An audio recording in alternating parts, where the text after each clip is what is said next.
ಕೇಳ್ತಾ ಇದ್ದೀರಾ ಭಕ್ತಿ ಸ್ಟುಡಿಯೋ ರೇಡಿಯೋ ಸಿಟಿ 91.1 ಅಲ್ಲಿ ಆರ್ಜೆ ನಿಖಿತಾ ಜೊತೆ. ಪಂಚತಂತ್ರದ ಒಂದು ಕಥೆಯನ್ನ ನಿಮ್ಮ ಜೊತೆಲಿ ಇವತ್ತು ನಾನು ಹಂಚ್ಕೊಳ್ತಾ ಇರುವಂತದ್ದು. ತುಂಬಾ ಹಿಂದೆ 3 ಮೀನುಗಳು ಒಂದು ಕೊಳದಲ್ಲಿ ವಾಸಿಸ್ತಾ ಇತ್ತು. ಆ ಮೂರು ಮೀನಿಗೂ ಒಂದೊಂದು ಹೆಸರಿತ್ತು. ಅನಘತ ವಿಧಾತ ಅಂತ ಹೇಳಿ, ಎರಡನೆಯ ಮೀನು ಪ್ರತ್ಯುತ್ಪನ್ನಾಮತಿ ಅಂತ ಹೇಳಿ, ಮೂರನೇದು ಯದ್ ಭವಿಷ್ಯ ಅಂತ ಹೇಳಿ. ಅನಘತ ವಿಧಾತ ತುಂಬಾನೇ ಪ್ರಾಕ್ಟಿಕಲ್ ಆಗಿರ್ತಾ ಇತ್ತು. ಏನೇ ಕೆಲಸ ಮಾಡಬೇಕಾದ್ರೂ ಕೂಡ ಮುಂದೇನು ಮಾಡಬಹುದು, ಇದರಿಂದ ಏನಾಗುತ್ತೆ, ನನ್ನ ಬದುಕೇನು, ಹಿಂಗೆಲ್ಲ ಮುಂಚಿತವಾಗಿ ಯೋಚನೆ ಮಾಡೋದು, ಪ್ಲಾನ್ ಮಾಡೋದು, ಇದೆಲ್ಲದೂ ಅದರ ಗುಣವಾಗಿತ್ತು. ಎರಡನೆಯ ಮೀನಿತ್ತು ಪ್ರತ್ಯುತ್ಪನ್ನಮತಿ ಅಂತ ಹೇಳಿದ್ರೆ ತುಂಬಾನೇ ಪ್ರಾಕ್ಟಿಕಲ್. ಇದು ಹೇಗೆ ಅಂತ ಹೇಳಿದ್ರೆ, ಈ ಅನಗತ ವಿಧಾತರಿಗೆ ಯಾವಾಗಲೂ ಕೂಡ ಏನಾದರೂ ಒಂದು ಸಜೆಷನ್ ನೀಡುವಂಥದ್ದು, ಹೆಚ್ಚಿನ ತುಂಬಾನೇ ಒಂದು ರೀತಿಯಲ್ಲಿ ಮುಂಚಿತವಾಗೇ ನಾನು ತಯಾರಾಗಿರಬೇಕು, ತೊಂದರೆನೇ ಆಗಬಾರ್ದು ಅನ್ನುವಂಥ ಒಂದು ಯೋಚನೆ, ಜಾಸ್ತಿ ತೊಂದರೆಗಳೆಲ್ಲ ಆಗಬಾರ್ದು ಮುಂದೆ ಜೀವನ ನಡೆಸೋದಕ್ಕೆ ಅನ್ನುವಂಥ ಯೋಚನೆಗಳು. ಇನ್ನು ಉಳಿದಿರೋದು ಯಾವ್ದು ಹೇಳಿ, ಯದ್ ಭವಿಷ್ಯ ಅಂತ ಹೇಳಿ. ಮೂವರು ಕೂಡ ಒಂದು ಕುಟುಂಬದವರು ಅಲ್ವಾ. ಯದ್ ಭವಿಷ್ಯ ಹೇಗೆ ಅಂತ ಹೇಳಿದ್ರೆ, ಎಲ್ಲಕ್ಕಿಂತ ಕಿರಿಯೋನು ಈ ಮೀನು, ಮತ್ತೆ ಯಾವಾಗ್ಲೂ ಕೂಡ ಆಡ್ಕೊಂಡು ಯಾರಿಗ್ ಬೇಕು ಕೆಲಸ ಮಾಡೋಕ್ಕೂ ಮನ್ಸಿಲ್ಲ, ಎಲ್ಲಿಗೂ ಹೋಗೋಕ್ಕೂ ಮನ್ಸಿಲ್ಲ. ಈ ಮೂವರು ಕೂಡ ಅವರದೇ ಆಗಿರುವಂತಹ ಗುಣವನ್ನು ಹೊಂದಿರ್ತಕ್ಕಂಥವ್ರು. ಒಂದು ಸಲ ಏನಾಗುತ್ತೆ, ಒಬ್ಬ ಮೀನುಗಾರ ಈ ಕೊಳದ ಹತ್ರ ಬರ್ತಿದ್ದ ಹಾಗೆ, ನಾಳೆ ದಿನ ನಾವು ಇಲ್ಲಿಗೆ ಬರೋಣ, ಇಲ್ಲಿ ತುಂಬಾ ಮೀನುಗಳಿವೆ, ನಮಗೆ ಒಳ್ಳೆ ಬೇಟೆ ಆಗುತ್ತೆ ಅಂತ ಹೇಳಿ.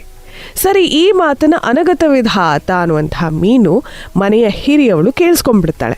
ತಕ್ಷಣಕ್ಕೆ ಹೋಗಿ ಅವಳ ಕುಟುಂಬದವರಿಗೆ ಹೇಳ್ತಾಳೆ, ನೋಡಿ ಹೀಗೆ ಮೀನುಗಾರ ಬಂದು ಮಾತಾಡ್ತಾ ಇದ್ದದನ್ನು ನಾನು ಕೇಳಿಸ್ಕೊಂಡೆ. ಆಗ ಅನಗತ ವಿಧಾತ ಮತ್ತೆ ಪ್ರತ್ಯುತ್ಪನ್ನಮತಿ ಇಬ್ರು ಕೂಡ, ಸರಿ ನಾವಾಗಿದ್ರೆ ಇಲ್ಲಿರೋದು ಅಷ್ಟು ಸುರಕ್ಷಿತವಲ್ಲ, ನಾವು ಬೇರೊಂದು ಕೊಳಕ್ಕೆ ಹೋಗೋಣ, ಹೇಗಾದ್ರೂ ಏನಾದ್ರೂ ಮಾಡೋಣ, ಇಲ್ಲಿಂದ ಮೊದಲು ಹೋಗ್ಬಿಡೋಣ ಅಂತ ಹೇಳಿ. ಆಗ ಇದೇ ಮಾತನ್ನ ಯದ್ ಭವಿಷ್ಯಳಿಗೆ ಹೇಳಿದಾಗ, ಯದ್ ಭವಿಷ್ಯ ಏನೂ ಆಗೋದಿಲ್ಲ, ಎಲ್ಲ ನೀವು ಹೇಡಿಗಳ ಥರ ಹೆದರ್ಕೊಂಡು ಹೋಗ್ತಾ ಇದ್ದೀರಾ, ಇದೆಲ್ಲ ಏನೂ ಆಗೋದಿಲ್ಲ, ನಾಳೆ ಒಂದು ವೇಳೆ ಆ ಮೀನುಗಾರ ಬರದೇ ಇದ್ದರೆ ಸುಮ್ಮನೆ ಏನಕ್ಕೆ ಹೋಗ್ತೀರಾ ಅಂತ, ಏನೂ ಆಗೋದಿಲ್ಲ, ಸಿಕ್ಕಾಕೊಂಡ್ಬಿಡೋದಿಲ್ಲ ಅವನ ಬಲೆಯಲ್ಲಿ ಅಂತ ಹೇಳ್ಬಿಟ್ಟು ಅಂದ್ಕೊಳ್ತಾರಂತೆ ಅಂತ ಹೇಳ್ತಾಳಂತೆ. ಸರಿ, ಈಗ ಯಾರಿಗೆ ಗೊತ್ತು ನಾಳೆ ಅವನು ಬರ್ತಾನೋ ಇಲ್ವೋ, ಆದರೆ ನಮ್ಮ ಜೀವದ ರಕ್ಷಣೆ ಅಂತೂ ನಾವು ಮಾಡಬೇಕು.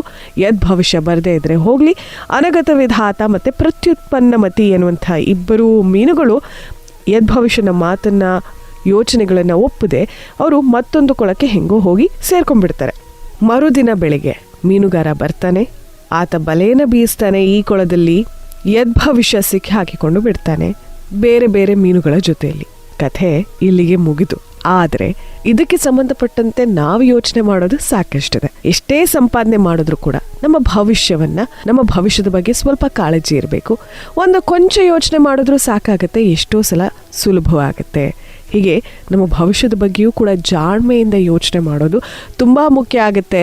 ಉದಾಸೀನರಾಗಿ ಅಥವಾ ಅದ್ರ ಬಗ್ಗೆ ಯಾವುದು ತಲೆ ಕೆಡಿಸ್ಕೊಳ್ತೇನೆ ಆಲಸಿಗಳಾಗಿ ನಮ್ಮ ಅವಕಾಶಗಳನ್ನು ನಾವು ಏನಕ್ಕೆ ಕಳ್ಕೊಳ್ಬೇಕು ಅಲ್ವಾ. ಒಂದು ಅದ್ಭುತವಾದಂತಹ ಬದುಕಿಗೆ ಒಳ್ಳೆಯ ಯೋಚನೆ, ಪ್ಲಾನ್ ಮಾಡೋದು ತುಂಬಾ ಮುಖ್ಯ ಆಗುತ್ತೆ. ಕೇಳ್ತಾ ಇದ್ದೀರಾ ಭಕ್ತಿ ಸ್ಟುಡಿಯೋ ರೇಡಿಯೋ ಸಿಟಿ 91.1 ಅಲ್ಲಿ ಆರ್ಜೆ ನಿಖಿತಾ ಜೊತೆ.